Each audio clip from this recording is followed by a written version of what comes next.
सबसे पहले मैं आपको गोवा के एक छोटे से गांव से आई एक कहानी सुनाना चाहता हूं और ये कहानी आप ध्यान से सुनिएगा। यहाँ 10वीं क्लास में पढ़ने वाले एक 16 साल के लड़के के मोबाइल फोन की स्क्रीन टूट गई। वो लड़का इसी मोबाइल फोन पर अपनी ऑनलाइन क्लासेस लिया करता था।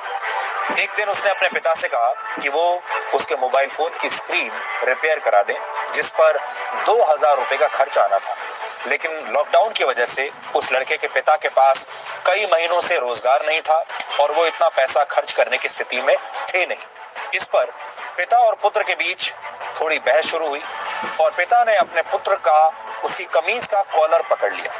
बेटे ने कहा कि मेरा कॉलर छोड़ दीजिए क्योंकि मेरे पास सिर्फ एक यही अच्छी शर्ट बची है, यानी एक ही कमीज बची है।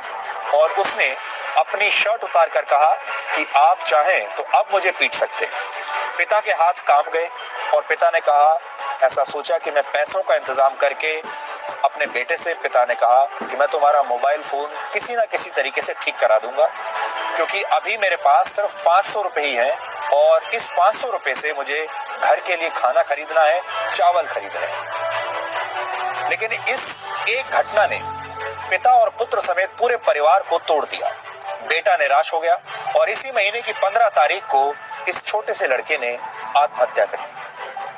ये कहानी हमने आपको इसलिए सुनाई ताकि आप ये समझ सकें कि जब किसी परिवार के एक सदस्य का रोजगार छिन जाता है तो परिवार कैसे टूट जाता है और परिवार कैसे बिखर जाता है। और हमारे देश में ऐसे करोड़ों परिवार होंगे। सबसे बड़ी बात यह है कि टीवी पर, मीडिया में इसके बारे में कोई बात क्यों नहीं कर रहा। बेरोजगारी एक ऐसा मुद्दा है जो देश के 25 करोड़ परिवारों को सीधे तौर पर प्रभावित करता है, लेकिन मीडिया को इस बात से शायद कोई फर्क नहीं पड़ता। आपको ऐसी खबरें तो दिखाई जाती हैं जो आपका समय बर्बाद करती हैं, आपका मनोरंजन करती हैं, आपको रियलिटी एंटरटेनमेंट दिखाती हैं। लेकिन हम इस सोच को बदलना चाहते हैं और इस बदलाव की शुरुआत हम अपने आप से करना चाहते हैं। और आप जानते हैं सारे न्यूज चैनल्स टीआरपी के पीछे ही तो भागते हैं और टीआरपी लेने के लिए ही तो आपको इस तरह के कार्यक्रम दिखाते हैं, इस तरह के डिबेट दिखाते हैं जिनको सुनकर आपके कान के पर्दे फट जाएं।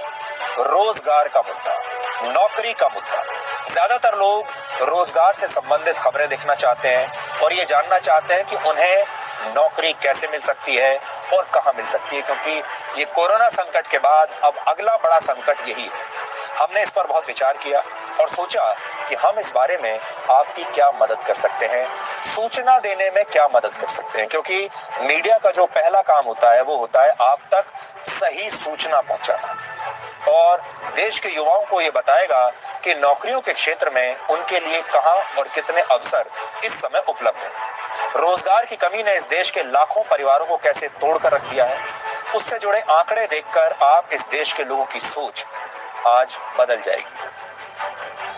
क्या आप जानते हैं भारत में हर दिन 10 लोग सिर्फ इसलिए आत्महत्या कर लेते हैं क्योंकि उनके पास नौकरी नहीं है। रोजगार के अभाव में आत्महत्या करने वालों में औसतन 9 पुरुष और 1 महिला होती है। अकेले वर्ष 2018 में 12,000 से ज्यादा लोगों ने रोजगार न मिल पाने की वजह से आत्महत्या कर ली थी। भारत में वर्ष 2019 में यानी पिछले साल कुल 1,39,000 लोगों ने आत्महत्या की थी और इनमें से 10% से ज्यादा लोग बेरोजगार थे। 2019 में ही भारत में 10,000 किसानों ने भी फसल खराब होने और कर्ज के दबाव में आत्महत्या कर ली थी। अब आप सोच सकते हैं इन सारे लोगों के परिवार कैसे टूट चुके होंगे। और यहाँ ये सब हम आपको वो लोगों के बारे में बता रहे हैं जिन्होंने आत्महत्या कर ली। ऐसे करोड़ों लोग हैं जिन्होंने आत्महत्या नहीं की है, जो मरे नहीं हैं लेकिन जीते जी एक मृत व्यक्ति की जिंदगी ही बिता रहे हैं। इसके लिए आत्महत्या करने की जरूरत नहीं है, लेकिन जीवन उनका ऐसा हो चुका है कि अब जीने से भी कोई फायदा नहीं।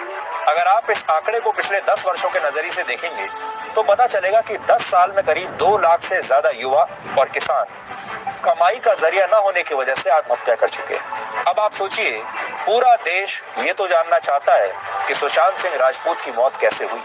हमें इसमें कोई आपत्ति नहीं है, जानना चाहिए, लेकिन क्या आप में से कोई उन लाखों लोगों के बारे में भी जानना चाहता है जिन्होंने बेरोजगारी की वजह से अपनी जान दे दी?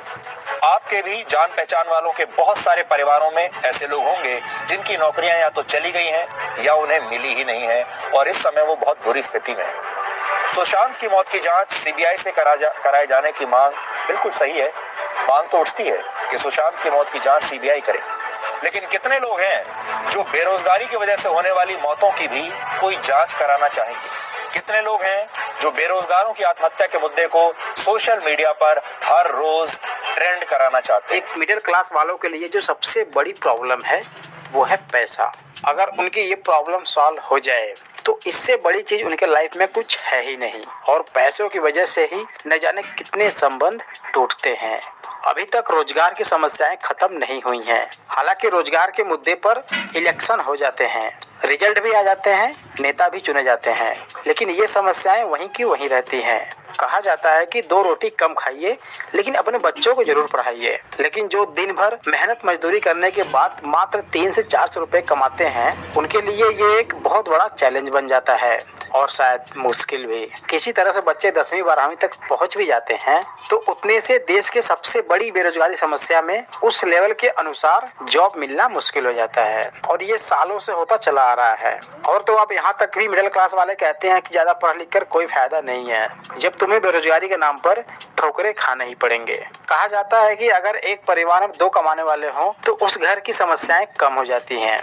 और अगर 25-26 साल के बाद भी युवा घर पर बैठा रहे तो उसको हर एक ताने के बाद खाना मिलता है। तो इसे युवा जहर का अमृत समझकर पी लेता है और सरकार की बेबसी के आगे चुप रहता है। सालों साल के लिए बाहर पढ़ने जाते हैं, मार भी खाते हैं, लेकिन हिम्मत नहीं हारते हैं। अब यहाँ सबसे जरूरी बात यह है कि युवा क्या कुछ नहीं कर सकता है अगर वो चाह ले तो, लेकिन उसको लगता है कि सब कुछ गवर्नमेंट जॉब में ही है, क्योंकि वहाँ पर वो अपने आप को सेफ एंड सिक्योर महसूस करता है। तो यहीं से जो सबसे बड़ी समस्याओं का समाधान हो रहा है वो है डायरेक्ट सेलिंग नेटवर्किंग बिजनेस से। मैं ऐसा इसलिए कह रहा हूँ कि आपको कम से कम कुछ टाइम के लिए किसी भी MLM कंपनी से ज्वाइन जरूर करना चाहिए। अब अगर आप वहाँ से अर्निंग नहीं करते हैं फिर भी आपके पास बहुत कुछ लर्निंग आ जाती है, जैसे कि self motivation, self improvement, conversation each to other, बोलने की कला, सेमिनार इवेंट देने की कला, बिजनेस आइडिया, लोगों को कन्विंस करने की power, how to deal with rejection, और आप खुद में एक लाइफ कोच बन जाते हैं। और ध्यान रहे कि जब आपके पास इतना सब कुछ आ जाएगा तो आप 400-500 के लिए मोहताज नहीं रहेंगे। आप कहीं ना कहीं कुछ ना कुछ करके महीने का 15 से 20 हजार कमा सकते हैं।